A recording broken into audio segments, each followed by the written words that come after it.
На канале Абхазского телевидения вы смотрите информационный выпуск Камши-Кушара. Здравствуйте. 2 декабря президент провел совещание с руководителями силовых структур республики, в котором также приняли участие вице-президент Аслан Барцыц, спикер парламента Валерий Кварча, премьер-министр Валерий Бганба. Глава государства, заслужив отчет о ходе расследования преступлений, совершенных в ноябре текущего года в городе Сухум, заявил, на Совете Безопасности были определены сроки по раскрытию этих преступлений. Результат, который мы имеем, требует принятия решения об отставке министра внутренних дел и внесения в Народное собрание представления об освобождении генерального прокурора. 2 декабря президент Рауль Хаджимба подписал указ об освобождении от занимаемой должности министра внутренних дел Гари Аршба.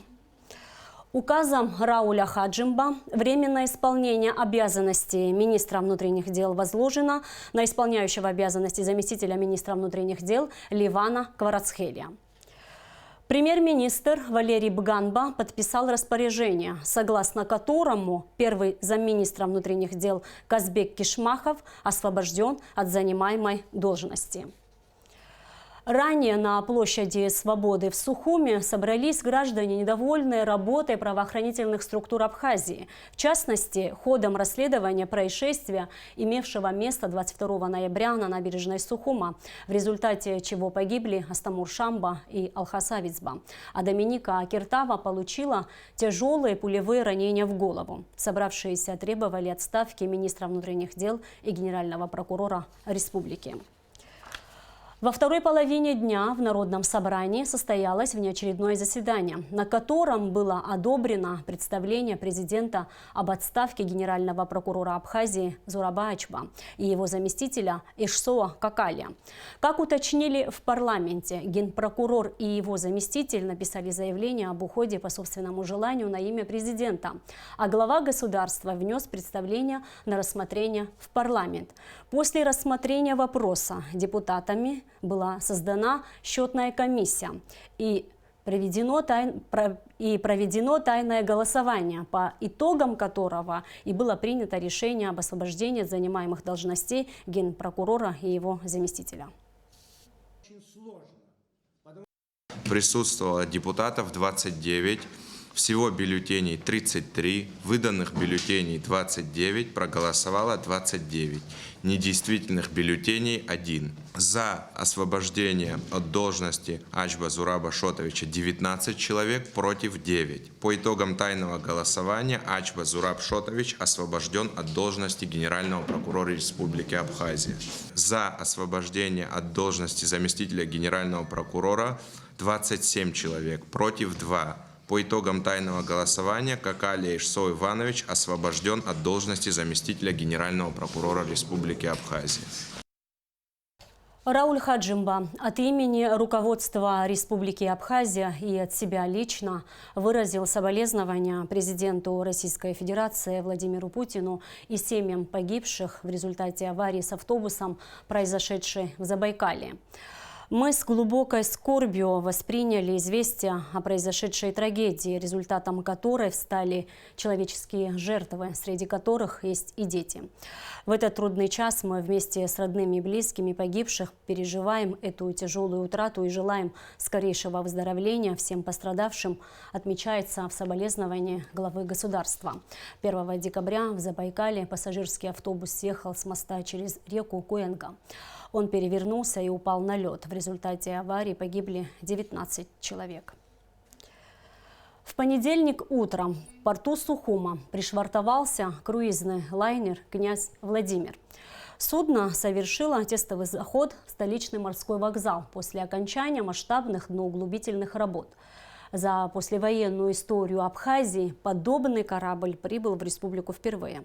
В порту команду встречал президент Абхазии Рауль Хаджимба, сотрудники таможенной службы, представители Абхазского морского пароходства, жители и гости столицы. Среди них была и наша съемочная группа. Сообщения о том, что лайнер «Князь Владимир» зайдет в Сухумскую бухту рано утром в понедельник, появились в прессе еще накануне. Уже до рассвета в порту прибытия судна с волнением ожидали ответственные специалисты, представители СМИ и простые горожане. Ближе к 9 часам утра лайнер взял полный курс на Сухумский порт. 2 декабря 2019 года – это день второго рождения Сухумского порта. Первый раз в истории современной Абхазии в морскую гавань нашей столицы заходит российский круизный лайнер «Князь Владимир». Это всего лишь тестовый заход судна, но можно с уверенностью сказать, что жители страны запомнят это зимнее утро навсегда. После того, как было принято окончательное решение о включении в круизную программу «Князя Владимира» посещения Абхазии, в столичном порту начались серьезные подготовительные работы, которые продолжались несколько месяцев. И вот специалисты посчитали возможным попробовать пришвартовать корабль в Сухуми. Увидеть это впечатляющее действо, несмотря на холодную ветреную погоду, собралось немало людей. Некоторые из них признаются, что минувшая ночь была бессонной и очень волнительной. Давно мы этого ждали, когда уже какое-то изменение в лучшую сторону будет в нашей республике. И даже спать сегодня не смогла. Я с часу бодрствовала, в 6 часов уже пошла на берег. Издали были видны огни, потом на рейде стоял, и все ждем, наконец-то. Порт Сухум уникален своим удобным расположением. В советское время здесь швартовались морские и океанские лайнеры. Коренные жители столицы признаются, что испытывают сегодня моменты ностальгии. Мы сухумчане, которые видели подход таких кораблей красивых, детьми бегали по этой набережной, поэтому для нас это для меня очень заново. Я стою, волнуюсь, я вам честно скажу. Стоим и ждем вот здесь все горожане. Время идет быстро, и с каждой минутой «Князь Владимир» подходит все ближе к порту. Его сопровождают буксиры. Морской вокзал дает окончательную команду, и спустя несколько минут происходит швартовка лайнера.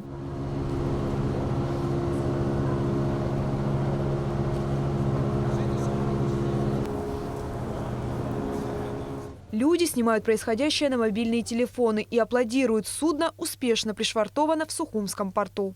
Прям душа радует, когда видишь такое. Красота. Надеюсь, что еще продолжение будет такое. Вот. Потихонечку и все налаживается. Слегка даже поражает событие это сегодняшнее. Я думаю, что это хорошее начинание для Абхазии. То есть, может быть, даже не начинание, может быть, даже продолжение того, что было раньше при Советском Союзе. Так что у людей просто появится возможность быть водными туристами, то есть преодолевать это расстояние по морю и получать какие-то новые впечатления. Мы с утра пришли, узнали, что прибывает князь Владимир. Мы ждали долгожданную встречу. Нам очень понравилось. Прям просто слов нет. Несказанно рады прибытию круизного лайнера и юные жители столицы. Братья Леон и Сулхан Барцец признаются, что поражены размером судна. Раньше видел корабли, но не настолько большие. Он понравился, мы специально пришли, чтобы его увидеть. Он сам такой огромный и красивый такой. Поприветствовать команду лайнера в Сухумский порт прибыла делегация представителей руководства страны во главе с президентом Раулем Хаджимбо.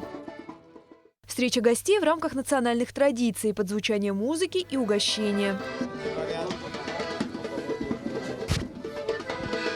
У самого трапа заместитель руководителя Федерального агентства речного и морского транспорта Российской Федерации Захарий Джиоев подчеркивает в интервью журналистам, тестовый заход лайнера прошел успешно и без нареканий. Все прошло четко по тому плану, который намечали. Погода, как вы видите, вообще просто идеальная. Солнце, главное, нет ветра, волны. Все прошло очень четко, отработали и судовые команды, и береговая команда. Все отработали прям как надо и пришвартовались идеально. Это знаковое событие для развития туристического направления Абхазии, отметил президент Рауль Хаджимбо. Я надеюсь на то, что те процессы, которые были до войны, связанные с туристической деятельностью, с заходом больших кораблей, будет иметь место с сегодняшнего дня и нашей Абхазии. 9-палубный лайнер «Князь Владимир» рассчитан на 800 человек. На борту расположены 3 ресторана, 2 бассейна и кинотеатр. Сочи, Новороссийск, Ялта, Севастополь. В установленную программу лайнера с 2020 года включен и Сухум. Первый раз, говорю, с таким дружественным визитом захожу. Обычно как-то уже по накатанному ходили. Вот. А сейчас это просто вот тестовый рейс, первый раз. Интересно. По времени нас ограничивало только, что мы должны были подойти сюда по утру. То есть сюда, в принципе, дойти можно за 4 часа в Сочи. Все зависит от того, как распланировать, я имею в виду время захода. Юрий Трегианов, боцман, работает на лайнере с момента запуска. Заход в бухту абхазской столицы прошел удачно. Даже бушевавшая в воскресенье вечером непогода сменила свое настроение, отмечает моряк. Получилось все очень хорошо даже. Мы думали, что будет хуже, хотя и погода так начала сопутствовать нам. Пришвартовались, все нормально, все отлично. Сухумский порт, обычный, как Ялта, тоже похож на Ялту немножко. Тоже такие же сделаны здесь припасы. В принципе, нормально. Приходить можно и работать здесь можно. Хороший лайнер вообще. Отдыхай, да отдыхай. Первый рабочий заход в порт Сухум в рамках круизной программы князя Владимира запланирован на май 2020 года. Лайнер будет приходить в Абхазию раз в 4 недели, до сентября. Амелия Бисмарк, Степан Мартиросян, Абхазское телевидение. 20 миллионов рублей будет выделено государством на реализацию проекта по установке контрольно-кассовых аппаратов на основных торговых объектах страны. Проект уже практически готов и представлен на рассмотрение в Кабинет министров республики. Репортаж Гугут Севарданя. Данный проект предусматривает внедрение по всей республике контрольно-кассовых аппаратов. С их помощью через специальное фискальное устройство информация об обороте денежных средств будет поступать напрямую в базу Министерства по налогам и сборам. Данный проект он практически готов к принятию. Прежде всего, основная цель – это учет денежных оборотов, то есть это один из важнейших шагов в части достижения вот такой экономической прозрачности в вопросах налогообложения. На первом этапе будут охвачены только самые крупные торговые объекты. Таких в Сухуме около 1000, а по всей республике порядка 700. В среднем стоимость одного контрольно-кассового аппарата составляет от 6 до 15 тысяч рублей. Проект будет профинансирован по программе государственного и частного партнерства. Половину расходов покроет государство, а другую – предприниматели. На первом этапе планируют установить около 500 аппаратов. Мы будем предлагать приобретать эти кассовые аппараты также не обязательно у нас, здесь внутри в Абхазии. Но там есть один нюанс, что под протокол передачи данных именно под нас эти производители будут делать эти кассовые машины. И если именно тот нужный аппарат сможет человек приобрести за границей, и он без проблем может привезти его сюда, здесь его свидетельствуют и установят. Постановление об обязательном применении контрольно-кассовых машин было принято Кабинетом министров еще в 2002 году. Однако оно устарело и не соответствует реалиям сегодняшнего дня. В чем, собственно, разница между ККМ онлайн и теми старыми ККМ, которые были до введения вот этих ККМ онлайн? Дело в том, что в старых ККМ был такой принцип, что вся информация о расчетах хранилась в самой кассовой машине, в фискальной памяти. То есть она могла поддаваться корректировке, эти данные не систематизировались фактически налоговыми органами, то есть чтобы эти данные получить, надо было прийти на объект, задать какой-то отчет в кассовой машине, распечатать определенный отчет, то есть это все было не в электронном виде, то есть все на бумаге. Со временем, естественно, данная модель работы, она как бы устарела, и поэтому во всех странах перешли на ККМ онлайн. Практически это уже реализовано во всех странах. Всего на данный проект планируют потратить порядка 20 миллионов рублей. В настоящее время он представлен на рассмотрение Кабинета министров Абхазии. Гугут Севарданя, Алексей Гухава, Абхазское телевидение. 1 декабря во Всемирный день борьбы с синдромом приобретенного иммунодефицита в Сухуме прошла акция, организованная Министерством здравоохранения и социального обеспечения Абхазии совместно с Республиканским кожно-венерологическим диспансером и центром СПИД. В этот день любой желающий мог бесплатно и анонимно пройти экспресс-диагностику на гепатиты и ВИЧ-инфекции. Подробности в репортаже Али Китрапш. Бесплатную экспресс-диагностику на выявление таких опасных заболеваний, как гепатит Б и С, ВИЧ-инфекции и сифилис, в Абхазии проводят уже 5 лет подряд в рамках акции, приуроченной ко Всемирному дню борьбы со СПИДом. С 10 утра до 16 часов вечера все желающие могли пройти обследование на базе мобильной лаборатории. В акции мы участвуем ежегодно. Такие вещи нужно знать. И об этом нельзя стесняться говорить. В этом ничего такого плохого нет. Наоборот, очень благодарны организаторам такой акции, что у любого есть возможность сегодня проверить свое здоровье. Прежде чем начать обследование, медики информируют людей об инфекционных заболеваниях. Процедура сдачи крови проходит экспресс-методикой, абсолютно бесплатно и анонимно. Результаты анализа будут известны в течение 15 минут.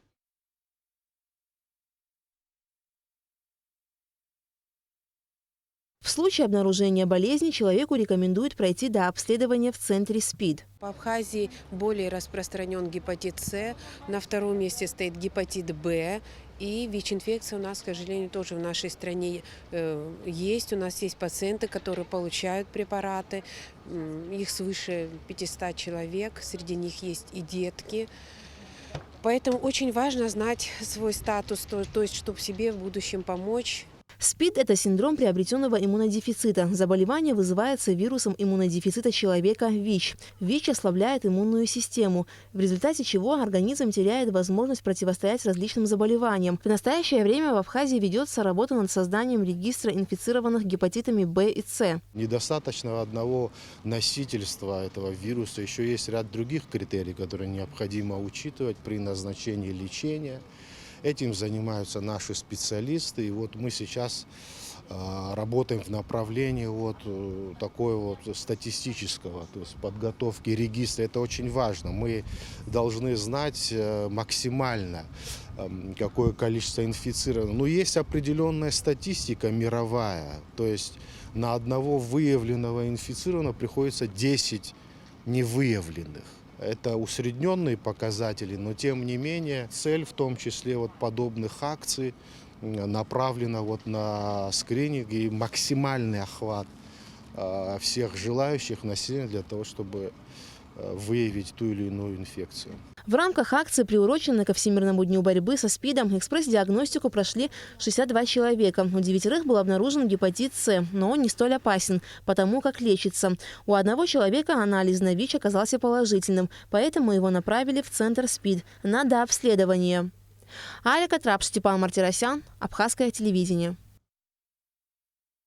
На площадке дискуссионного клуба, организованного Всемирно-Абхазо-Абазинским конгрессом, запущен еще один автономный проект. В Сухуме начал свою работу родительский клуб. Первая встреча его участников прошла 30 ноября. Подробности в репортаже Сарии Кварцхели.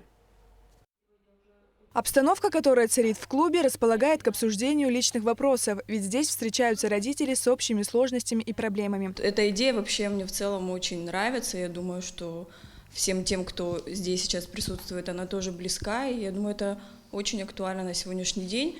И это им будет, безусловно, иметь продолжение и большой отклик среди скажем так, нашей родительской среды. Во время первой встречи всем участникам раздали анкеты, в которых были предложены темы для дальнейших обсуждений. Они затрагивают вопросы психологического здоровья детей и грамотного поведения родителей, образования и развития, охраны детского здоровья. Кроме того, в родительском клубе будут обсуждать проблему сохранения и развития абхазского языка через воспитание молодого поколения. Не хватает таких встреч, такой поддержки, и многие вопросы у нас есть насущные, которые в теории вроде бы как все понятно, а на практике реализовать сложно. И поэтому я думаю, что мы сейчас будем все работать. Желание у всех собравшихся, по крайней мере, есть.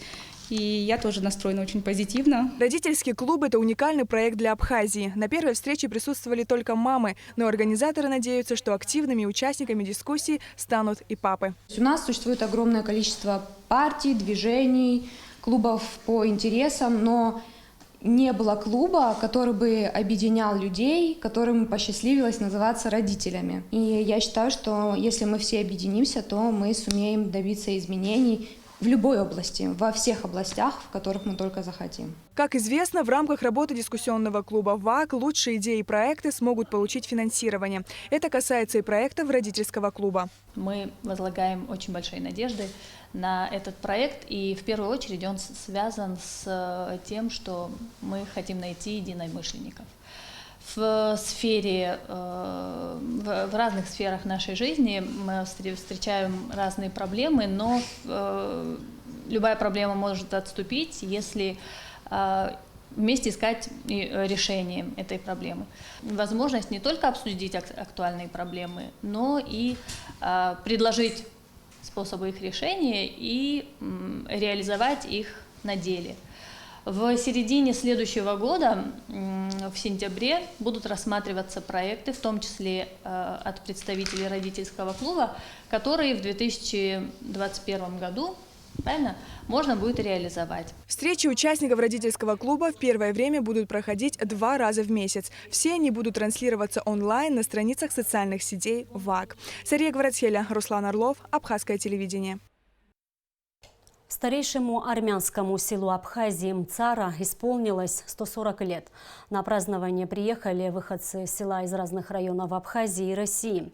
В конце XIX века мшенские армяне, спасаясь от турецкого геноцида, обрели здесь вторую родину. Как подчеркнул организатор праздника, председатель армянской общины Гагрского района Хачик Минасян, Мцара имеет особый статус, так как является колыбелью амшенских армян. На праздничном мероприятии присутствовал вице-президент Абхазии Аслан Барцыц, который поздравил всех жителей села и также отметил позитивную работу армянской общины. Праздник завершился застольем и концертом. Я хочу сегодня поблагодарить людей, руководителей диаспоры, всех тех, кто активно участвует в общественной жизни Республики Абхазия. Мы с вами являлись и видели те мероприятия, которые проводит община. Это праздник Амшен. Эти все мероприятия, эти все события направлены для популяризации, для взаимного понимания, для межнационального спокойствия в Республике Абхазия. Сегодня фактом остается тот момент, что за пределами государства, армянского государства, сегодня Абхазия та страна, в которой армяне могут спокойно жить и работать. Сегодня мыцарцы и мыцарская диаспора в России отмечают 140-летие села Мыцара. Это красивый юбилей. У Мыцары особый статус. Это первое армянское поселение на территории Республики Абхазия. И о погоде. По сообщению гидрометцентра, в Абхазии ожидается переменная облачность, преимущественно без осадков. Температура воздуха ночью плюс 2,7, днем плюс 8,13. Температура морской воды плюс 15 градусов.